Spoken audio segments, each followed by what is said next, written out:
नमस्कार. धन्वंतरीच्या विषमुक्त शेती आणि आरोग्य संपन्न भारत या अभियानामध्ये मी शुभम कुळे आपल्या सगळ्यांचं स्वागत करतोय. तर आत्ता आपण आलो आहोत एका काजूच्या बागेत, जिथे आपण कालच योग्य रीतीने प्रूनिंग आणि कटिंग केले. तर आत्ता आपण आहोत राजापूरच्या जवळ आणि लांजाच्या मध्ये वाटोळ्या गावामध्ये.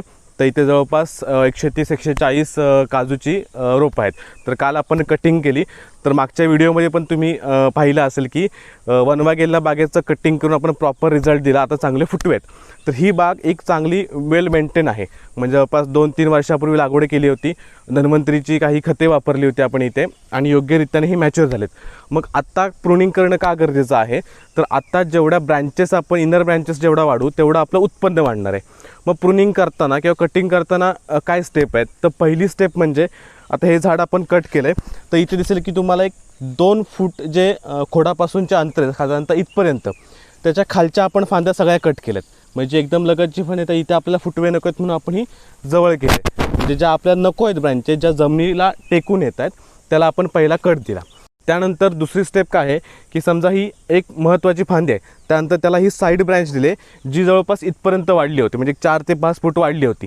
ती जर अजून 1 वर्ष झाली तर पुढे पूर्ण वाढणार. त्यामुळे बागेमध्ये आणखीन प्रॉब्लेम म्हणजे फिरायला प्रॉब्लेम होऊ शकतो. मग त्या जागी आपण काय केलं की साईड ब्रँच आहे ती एक जवळपास 1.5-2 फूट राखून कट केली, जेणेकरून ह्या भागात फुटवे आले तर त्याचा जो व्यास आहे तो इथपर्यंतच वाढेल. इथेच चांगले फुटवे येऊन उत्पन्न निघेल. अशी ही दुसरी स्टेप आहे. त्यानंतर तिसरी आणि महत्त्वाची स्टेप काय आहे की एखाद्या फांद्या तुम्हाला अशा दिसतील.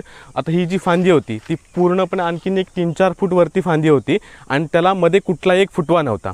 म्हणून आपण काय केलं की वरती इथे 2-3 फूट खाली प्रॉपर कट मारला आणि ह्याच्या खालची सगळी जी पानं आहेत ती आपण काढून टाकली, जेणेकरून नंतर जो येताना फुटवा येईल तो ह्या भागामध्ये येईल आणि त्याचा व्यास इथपर्यंतच वाढेल, जेणेकरून आपल्याला खूप चांगली बाग मेंटेनन्सला जाईल. अशा 3 ते 4 पद्धतीने जर आपण कटिंग केलं तर सगळ्यात प्रामुख्याने महत्त्वाची गोष्ट काय होईल, 2 फायदे आपल्याला होतील. कुठले 2 फायदे होतील, तर पहिली गोष्ट म्हणजे जेव्हा आपण स्प्रेइंग करतो तर स्प्रेइंगमध्ये जवळपास 20 ते 30% पाण्याची बचत होईल. आणि पाण्याची बचत होणं म्हणजे काय, तर औषधाची बचत होणं. आणि औषधाची बचत होणं म्हणजे काय, तर आपल्याला जो खर्च आहे तो खर्चामध्ये आपल्याला बचत होणं. आणि दुसरी महत्त्वाची गोष्ट म्हणजे बाग मेंटेनन्सला खूप चांगल्या पद्धतीने आपण करू शकतो. कारण बागेमध्ये वावर करताना किंवा उद्या काजू हार्वेस्टिंग करताना शेतकऱ्याला किंवा कुठल्याही कामगाराला अडचण येत नाही आणि आपलं फ्री मस्तपैकी आपण वावर त्या बागेमध्ये करू शकतो.